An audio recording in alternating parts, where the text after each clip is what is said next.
Selamat berjumpa kembali, nama saya Sam dari Gelora Firman. Kita akan teruskan pembahasan seri pengetahuan tentang akhir zaman. Saat ini kita berada pada mini seri Pekabaran 3 Malaikat bagian yang kelima. Saudara, kedatangan Yesus Kristus pada kali yang kedua akan terjadi setelah Pekabaran 3 Malaikat selesai. Pekabaran malaikat pertama telah kita bahas, saat ini kita memasuki pada pekabaran malaikat yang kedua. Nah, mari kita buka Wahyu 14 ayat yang ke-8. Dan seorang malaikat lain, malaikat kedua, menyusul dia dan berkata, sudah rubuh Babel, kota besar itu, yang telah memabukkan segala bangsa dengan anggur hawa nafsu cabulnya. Yang saudara tentu akan bertanya, siapa itu Babel dalam ayat ini? Yang jelas, Babel di sini bukan mengacu pada Babylon versi ajaran populer, ya, versi Left Behind series, ya, yang mengatakan bahwa kota purbakala Babylon akan dibangun kembali di Timur Tengah. Coba kita baca Wahyu 3 Yesaya 13 ayat 19 dan 20.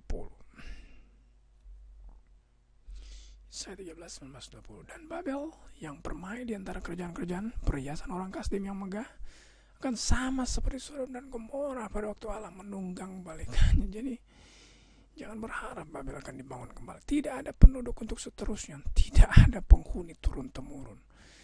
Jelas sekali doktrin ini gugur, ya. Doktrin ini doktrin yang tidak sesuai dengan Alkitab.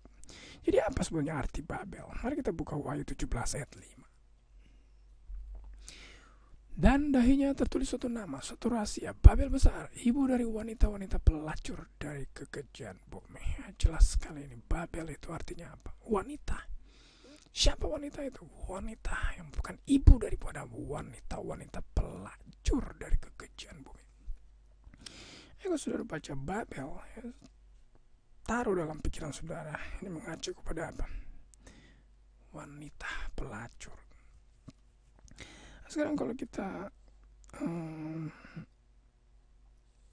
bacakan ayat ini, tentunya kita akan bertanya, apa sebetulnya arti wanita? Apa yang dilambangkan oleh wanita dalam nubuatan?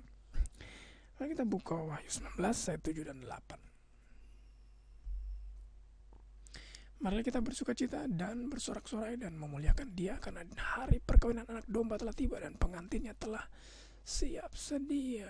Artinya apa? Wanita di sini adalah gereja. Wanita di sini adalah umat-umatnya sebagai pengantin wanita, sebagai istri. Yesus akan datang sebagai suami, akan menjemput istrinya, itu gerejanya di atas dunia ini. Jadi kalau wanita kudus melambangkan gereja yang benar, apa yang dilambangkan oleh wanita yang merupakan ibu dari wanita pelacur? Jelas sekali wanita pelacur akan melambangkan gereja yang murtad, gereja yang salah. Coba saudara buka dan baca Wahyu 18 ayat 4. Lalu aku mendengar suara lain dari surga berkata, pergilah kamu, hai umatku, pergilah daripadanya, supaya kamu jangan mengambil bagian dalam dosa-dosanya, supaya kamu jangan turut ditimpa malapetaka-malapetakanya. Jadi jelas sekali Allah memanggil keluar, ya, umat-umatnya dari Babel. Ya, Babel di sini kan sangat identik dengan gereja yang murtad, gereja yang salah. Kalau tidak, mengapa umat-umat Allah yang ada di dalamnya harus dipanggil keluar oleh Allah? Nah, kita akan teruskan Wahyu 12 ayat 1, 6 dan 17. Wahyu 12 ayat 1. Maka tampaklah suatu tanda besar di langit, seorang perempuan berselubungkan matahari dengan bulan di bawah kakinya dan sebuah mahkota dari 12 bintang di atas. Ini kan menceritakan tentang gereja Allah.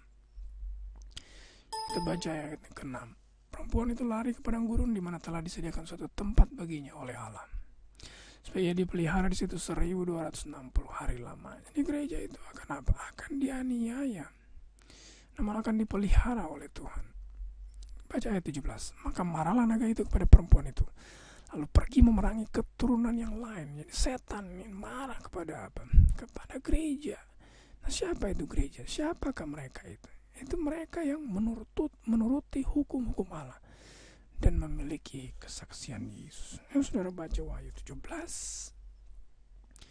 Baca kembali Wahyu 17 yang tadi Ayat yang kelima, pada dahinya tertulis suatu rahasia Babel besar, ibu dari wanita-wanita pelacur dari kekejian bumi. Ini kan jelas sekali kita bisa mengerti bahwa ini mengacu kepada apa? Gereja yang murtad, ya. Gereja yang jahat, gereja yang palsu, ya. Oleh karena ini dilambangkan oleh apa? Wanita pelacur. Oleh sebab itu kita mempelajari akan pekabaran malaikat yang kedua yang terdapat dalam Wahyu 14 ayat 8. Yang mengatakan sudah rubuh Babel, kota besar itu yang memabukkan. Artinya apa? Sudah rubuh ini gereja, ya, gereja yang tadinya benar, gereja yang tadinya baik, namun kemudian rubuh, ya. Artinya apa? Gereja ini akhirnya tidak lagi menuruti apa yang dituliskan oleh Alkitab. Gereja ini sudah melenceng daripada kebenaran Injil yang kekal itu. Itu sebabnya perlu sekali kita mengetahui pekabaran malaikat yang kedua yang sangat relevan bagi kita. Kalau kita baca Babel itu sendiri kan berarti kekacauan. Kita bisa buka Kejadian 11 ayat 9. Kejadian 11. Itulah sebabnya sampai sekarang nama kota itu disebut Babel, karena disitulah dikacau balaukan Tuhan bahasa seluruh bumi, dan dari situlah mereka diserahkan. Ya, kita tahu kan ini manusia mau mendirikan menara, ya, oleh karena air bah, takut akan air bah. Jadi Babel nubuatan ini sebenarnya mengacu kepada gereja yang tidak mengajarkan Injil yang kekal lagi, yaitu Alkitab yang dengan sebenarnya. Artinya gereja ini sudah kacau, ya, berisi dengan kekacauan doktrin, kekacauan spiritual. Kalau kita baca Wahyu 14 ayat 8 yang sudah rubuh Babel itu artinya apa? Sudah bergeser gereja itu. Dari tadinya yang benar sekarang kepada yang salah, yang tadinya benar kepada apa? Kepada yang murtad. Walaupun tadinya dia dimulaikan dengan apa? Dengan kebenaran, namun dalam perjalanan sejarah telah jatuh, telah bergeser dari kebenaran Alkitabiah, telah murtad, ya, kalau istilah Rasul Paulus. Saudara baca 2 Tesalonika 2 ayat 3. Janganlah kamu memberi dirimu disesatkan oleh dengan cara yang bagaimanapun juga, sebab sebelum hari itu kan hari kedatangan Yesus, haruslah datang dahulu murtad. Ini sudah dinubuatkan bahwa gereja itu akan murtad.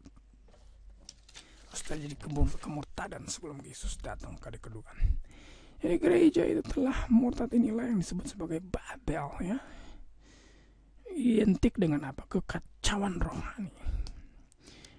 Identik dengan apa? Gereja yang kacau secara rohani. Oleh karena apa? Oleh karena telah bergeser dari kebenaran Alkitab.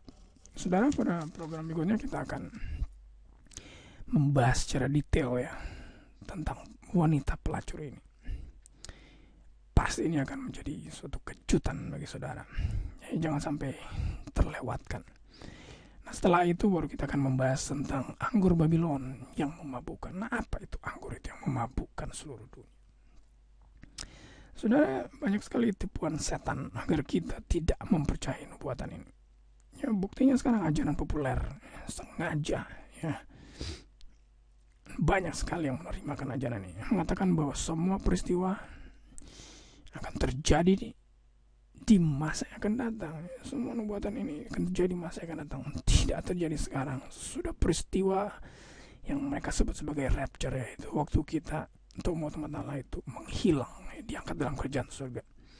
Sehingga dengan demikian nubuatan ini menjadi apa? Menjadi tidak relevan bagi kita. Saya percaya nubuatan ini adalah untuk kita yang hidup pada saat ini. Saya juga percaya bahwa Babel yang telah jatuh, gereja ini telah jatuh, telah bergeser, telah murtad dari kebenaran yang hakiki, kebenaran Alkitabiah.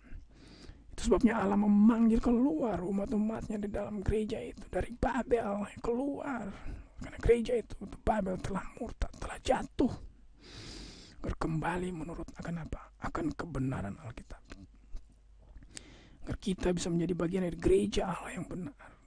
Itu mereka, ya, dalam pekabaran malaikat yang ketiga terdapat dalam Wahyu 14 ayat 12. Siapakah mereka? Itu gereja yang terdiri atas umat-umat yang menuruti perintah Allah dan iman kepada Yesus. Saudara, sesuai dengan pekabaran malaikat yang kedua, ada Babel rohani global yang saat ini masih hidup, ya. Allah memberikan peringatan khusus, ya, melalui pekabaran 3 malaikat ini. terdapat dalam buku yang terakhir, dalam buku Wahyu, agar kita tidak terjatuh dari kebenaran, tetap mengikuti Injil yang kekal, Injil Yesus Kristus, agar oleh rahmat-Nya saja kita boleh diselamatkan.